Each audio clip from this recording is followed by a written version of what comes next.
सब लोग कहते हैं भगवान की सेवा करने से फिर हमको शांति मिलती है, मुक्ति मिलती है। पर संत कहते हैं, शास्त्र कहता है,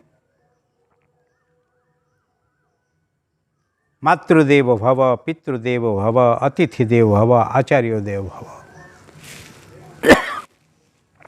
सत्यम वद धर्मम चर। जो षड अनुशासन हैं, 12 वर्ष गुरुकुल में पढ़ते ही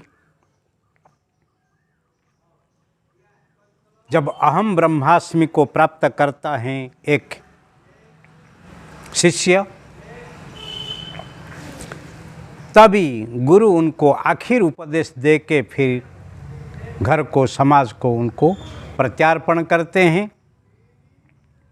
वो कहते हैं सत्यम वद धर्मम चर, मातृदेवो भव, पितृदेवो भव, आचार्यो देव भव, अतिथि देव भव। जाओ, आपके जीवन में वही 6 अनुशासन को याद रखते ही जो गुरुकुल में अध्ययन करके, अनुभव करके आप अभी शुद्ध हुए हैं, सिद्ध हुए हैं, इसमें आपके जीवन का सफलता छुपा हुआ है और उसको सार्थक करो। पर आज गुरुकुल परंपरा नहीं है।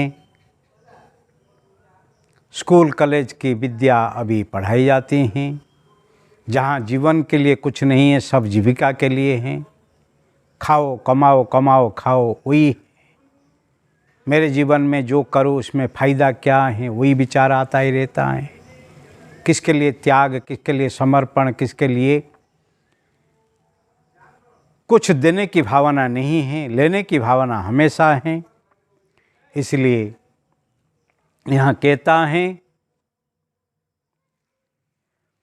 माता पिता बंधु सखा सब ही राम नाम, भक्त जनन जीवन धन एक राम नाम। श्री राम राम राम, श्री राम राम राम, श्री राम राम राम, श्री राम राम राम। माता पिता बंधु सखा सब वही ही राम नाम है। माता पिता आपको जन्म देते हैं, जो परिवार में आप जन्म हुए हैं, जिसके साथ आपके खून के रिश्ता हैं, वो सब क्या दुश्मन हैं? नहीं, उसके अंदर वही सेम समान सत्ता ही अंतर्निहित है, भरपूर है। उसको अनुभव करो। भक्त जनन जीवन धन, भक्त लोगों का जो ही जीवन धन जो राम है, वही माता पिता के अंदर होए। इसलिए माता पिता की सेवा करो। इसलिए गोरखनाथ कहते हैं, गोरख जीवता नर सेविये, पत्थर पूजे हरि मूल्य तो मैं पूजू पहाड़ जी। गोरखनाथ जी कहते हैं, जो जीवता जगता जो नर हैं उसको आप सेवा नहीं कर पाएंगे तो फिर पत्थर से, मिट्टी से, लकड़ा से, ईंटे से जो मूर्ति बना हुए आप क्या उसको ही समझ पाओगे।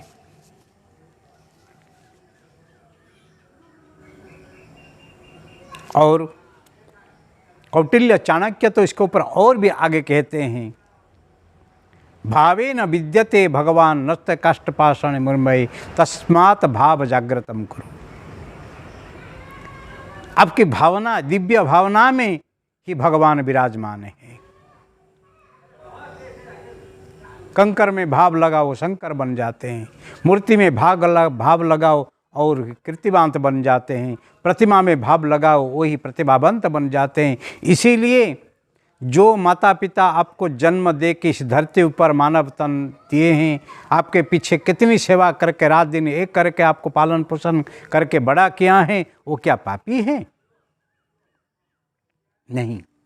इसीलिए वैदिक गुरुकुल परंपरा में किसी को पहले पूजा की जाती है तो वही मातृदेव भव, माँ को देवी तरीके स्वीकारो, पिता को देवता रूप में स्वीकारो, आचार्य लोगों को ही देवता रूप में स्वीकारो। और जो अतिथि कोई जीवता जगता आपके पास आ जाते हैं तो समझ लो वो ही परमात्मा आपके घर पे आ गए हैं, इसलिए उनको देवता रूप में स्वीकारो। अकाल पुरुष तिथि वगैरह जो हैं, भूत वर्तमान भविष्य से पर जो है, त्रिकाल अबाधित सत्यम जो है, वही अतिथि हैं, वही परम तत्व हैं, सबके अंदर वही विराजमान है, सबके अंदर वही सत्ता है। कहत कबीरा अनुभवनी का, जहाँ देखो वहाँ राम सरीखा।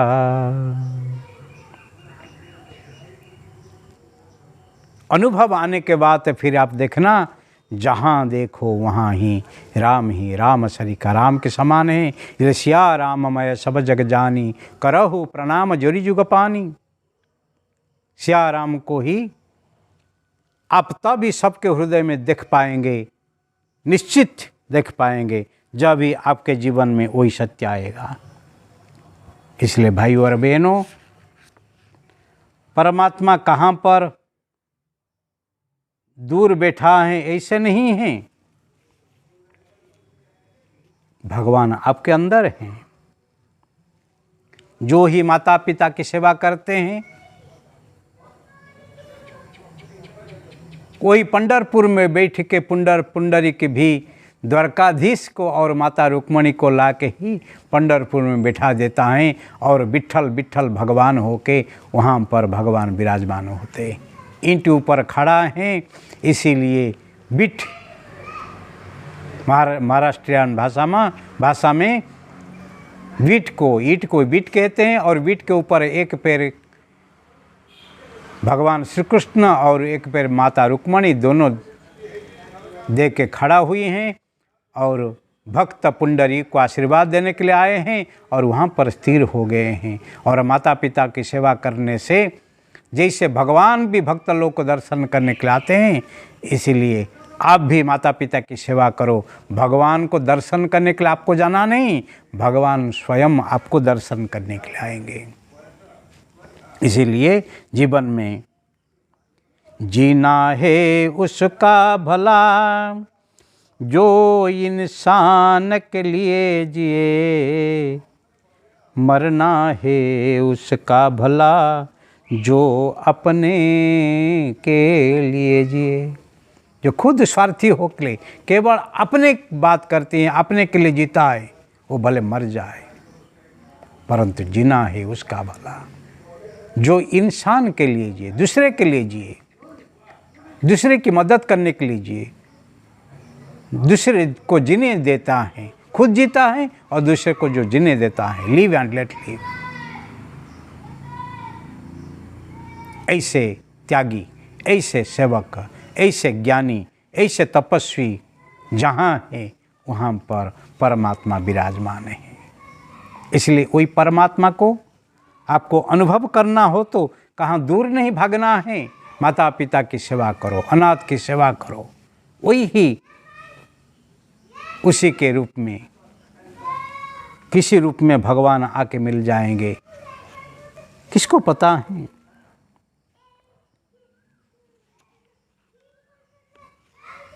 ले राम नाम रटते रहो, राम राम रटते रहो। ऐसे राम राम रटने से निश्चित एक दिन भगवान आपको मिल जाएंगे।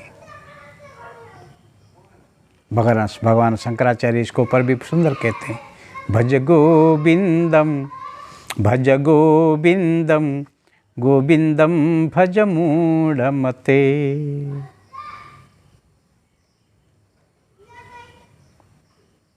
रे मूढ़मती, गोविंद को भजन कर, गोविंद को भजन कर, केवल गोविंद को भजन कर।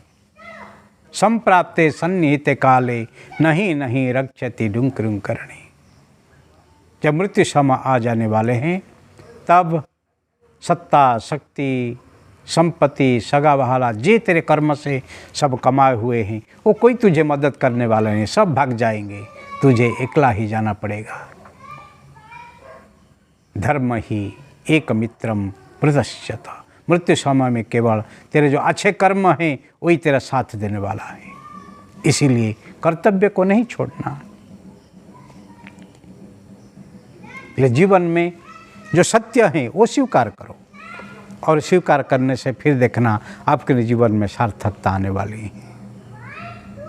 इसीलिए आज माता पिता हमको जन्म दे के पालन पोषण करके पढ़ा के लिखा के बड़ा करते हैं और जब हम युवान हो जाते हैं, माता पिता वयोवृद्ध हो जाते हैं, उनके पास कोई अभी आधार नहीं है, हम उनका आधार हैं और सोचते हैं कि वही है, हम उनको मदद करके फिर आखिर स्वास्थ्य का जिलाएंगे, सेवा करके रखेंगे, पर हम धुतकार के फिर घर से बाहर निकाल देते हैं।